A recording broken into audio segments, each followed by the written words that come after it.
मेरे दोनों बच्चे यंग एज में एक्सपायर हो गए थे। अभी तक हमारी समझ में ये नहीं आ रहा कि कैसे रोएं, कब तक रोएं, कैसे हंसें, कब तक जिएं। मन विचलित अशांत है हमारा जी। हम पति पत्नी का मार्गदर्शन। देखो, इसमें रुदन करने की आवश्यकता इसलिए नहीं है। आज का सत्संग सुना था क्या? सत्संग सुना था। हिरण्यकश्यप हिरणाक्ष के वध के बाद अपने भाई के वधू और पुत्रों को सबको संबोधन करके कह रहा था कि रोने की जरूरत नहीं। जैसे हम सब पानी के प्याऊ में एकत्रित होते हैं, जैसे स्टेशन में एकत्रित होते हैं, अपनी अपनी टिकट का ही अपना अपना काम किया, चल दिया। कल चित्रकेतु का चरित्र पीछे भागवत में, तो उसमें था कि चित्रकेतु अपने पुत्र के वियोग में इतने मूर्छित हो रहे थे, रो रहे थे, तो देवर्षि नारद जी और अंगिरा जी ने आकर के उनको फिर संभाला और उस जीवात्मा को बुलाया और कहा, देखो तुम्हारे पिता माता इतना रो रहे हैं, बेटा आओ और हम तुम्हें आयु देते हैं अपने इस शरीर में। तो उन्होंने मना कर दिया। उन्होंने कहा, ये जो रो रहा है अपने को बाप समझता है, ये कितनी बार मेरा क्या क्या बन चुका है, मैं कितनी बार इसका बाप बन चुका हूं, मैं कितनी बार इसका पति बन चुका हूं। ये तो जीव अपने कर्मानुसार आता है। देवर्षि नारद जी, मैं इस शरीर में नहीं रहूंगा, मेरा बस इतना ही कर्म था इस शरीर में और मैं जा रहा हूं, मैं किसी से प्यार नहीं करता, मेरा कोई कुछ नहीं। जब ये आवाज सुनी तो उनका मोह नष्ट हो गया। वो जीव आपके लिए एक सेकंड भी नहीं सोच रहा होगा और आपको वर्षों हो रहे हैं आप उनके प्रति रो रहे हो। यही अज्ञान है, यही माया का भगवान का प्रभाव है। आप भगवान से क्यों नहीं प्यार करते हो?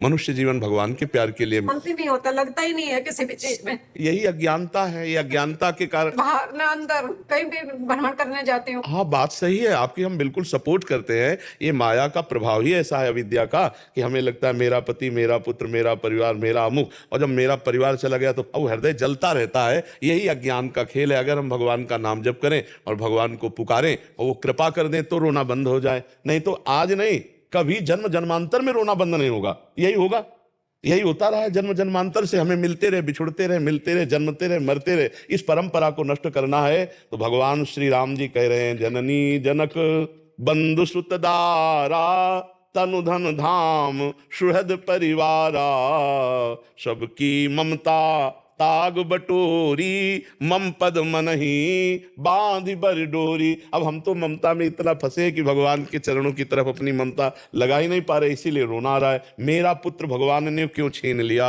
आपका ना था, ना है, ना रहेगा। वो भगवान का अंश है। कर्म के दुख को भुगवाने के लिए वो आपके यहाँ पुत्र बना के अब चला गया। वो आपका पुत्र नहीं था। अगर आपको सुख देने वाला पुत्र होता तो आजीवन रहता, आपको सुख देता। लेकिन आपके दुख को भुगाने के लिए वो जीवात्मा पुत्र बना और पुत्र बन करके एक हम दृष्टांत संतों के द्वारा सुना हुआ सुनाते हैं। दो मित्र थे, एक गांव से शहर गए काम करने के लिए। अब वहाँ धीरे धीरे दोनों मित्रों ने मिलकर के पैसा कमाया, फिर वहीं होटल खोला। छोटे होटल से एक बड़ा होटल, धीरे धीरे 20 वर्ष में बहुत। अब वो बड़े मित्र के मन में आया कि यार हम दोनों यहाँ आए हैं, इतना रुपया कमा चुके, अगर एक को मार दें तो पूरे अधिकारी हम बन जाएंगे। तो जहर दे के मार दिया और उसके शरीर का अंत्येष्टि संस्कार एकांत में ऐसे कर दिया। और जब गांव आया तो गांव वाले ने पूछा कि तो जो तुम्हारे साथ गया था, बोले वो तो हमारे साथ ही अलग हो गए थे। अब वो कहाँ गए हमें पता नहीं। अब वो तो बड़ा धनी हो गया क्योंकि दो मित्रों की कमाई अकेले अपने। अब वो जमीन गांव में खरीदी, बड़ी अन्न धन और बढ़िया ब्याह हुआ और देर न लगा कुछ दिनों में एक लड़का हो गया। अब तो बहुत सुखी, अपने लड़के को खूब स्वस्थ खवाना पियाना और अमेरिका पढ़ाने के लिए भेजा। खूब महंगी पढ़ाई, लाखों करोड़ों रुपया खर्चा हो गए थे तब तक। जब लड़का नवकिशोर हुआ, अमेरिका जाने के लिए योग्य हुआ, वहां पढ़ा। अब वहां बीमार शुरू हुआ, अब अमेरिका में डॉक्टरी शुरू हुई, अब यहां से खेती बिकना शुरू हुआ। व्यापार, आभूषण, खेती सब चौपट हो गए। अब ये हालत हो गई कि लाखों करोड़ों कर्जा हो गए कि किसी तरह बच्चे की जान, फिर भी ठीक नहीं।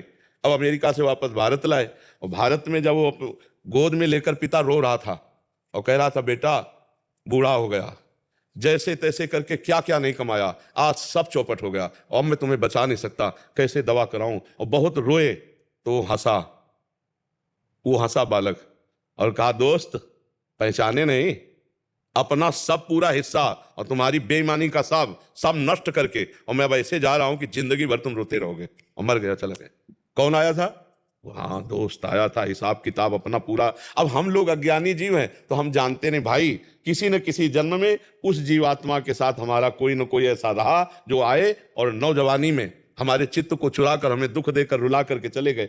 नहीं तो अगर हमारे कर्म होते तो हमें सुख देने वाला बेटा होता। और सही बात पूछो, ये बेटा, ये पत्नी, ये पुत्र, ये परिवार, ये भगवान की दी हुई वस्तु है और जितने दिन के लिए दिए उतने दिन तक ही आप साथ रह सकते हो। लाख उपाय करो, आप साथ नहीं रह सकते हो। ये संसार बिल्कुल एक प्याऊ जैसा, रेलवे स्टेशन जैसा है। अपनी गाड़ी आई, जब तक गाड़ी नहीं आ रही तो चाय पी रहे, राधे राधे बात कर रहे, और गाड़ी आई तो चाय छोड़कर भागे, उसमें बैठ गए, चले गए। फिर नहीं पूछेंगे कि तुम कैसे हो, नहीं पूछेंगे। इसलिए भाई नाम जप करो, भगवान का आश्रय लेकर उनकी लीला कथा सुनो, मन को बांटो। अब समय रोने में मत नष्ट करो, क्योंकि तुम्हारी भी वही दशा होने वाली है। मृत्यु तो हम सबकी आने वाली है ना। ये बात तो समझ आ गई, लेकिन ये आगे के दिन कैसे निकलेंगे? नाम नाम खूब नाम जप करो, चिंता मत करो। देखो आप लोगों को भगवान का भरोसा नहीं, इसलिए आपको लग रहा है कि मेरे बेटे नहीं है तो मेरा बुढ़ापा कैसे कटेगा। अरे वो अखिल कोटि ब्रह्मांड नायक भगवान, उसके सहारे हो जाओ, वो ऐसी व्यवस्था कर देगा, आप देखते रहे, सोच नहीं सकते।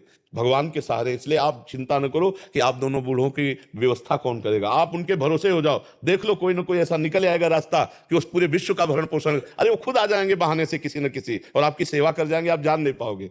हाँ, अपने कोशिश तो खूब करते हो इस स्थिति से निकलने की। नाम जप करो बस। जी, नाम जप एक वो रास्ता है जो आपको निकाल देगा। हमारी प्रार्थना मान लो, जो नाम आपको प्रिय हो, राधा राधा, राम राम, कृष्ण कृष्ण, हरि हरि, नाम जप करो, ये आपको उबार देगा। आप नाचने लगोगे, आप आनंदित हो जाओगे। नरसिंह मेहता जी का पुत्र पधारा तो करताल लेकर नाच रहे, भला किया गोविंद, भला किया। श्रीवास जी का पुत्र पधारा, चैतन्य महाप्रभु आंगन में नृत्य कर रहे, हरे कृष्ण नाच रहे, आनंदित हो रहे। देखो हम लोग कहीं ना कहीं माया में फंस गए हैं, और माया से मुक्त करने के लिए जासु नाम भव भेषज हरन घोर त्रिशूल, भगवान का नाम ही इस भव रोग की अचूक औषधि। इसलिए नाम जप करो, जो नाम प्रिय हो, और बात मानो, भगवान को अपना मान लो तो निहाल हो जाओगे। उनको पुत्र मान लो, उनको पिता मान लो, गुरु मान लो, जो मान लो, वो सब कुछ तैयार है। और आप देख लेना, अब मान के तो देखो उनको।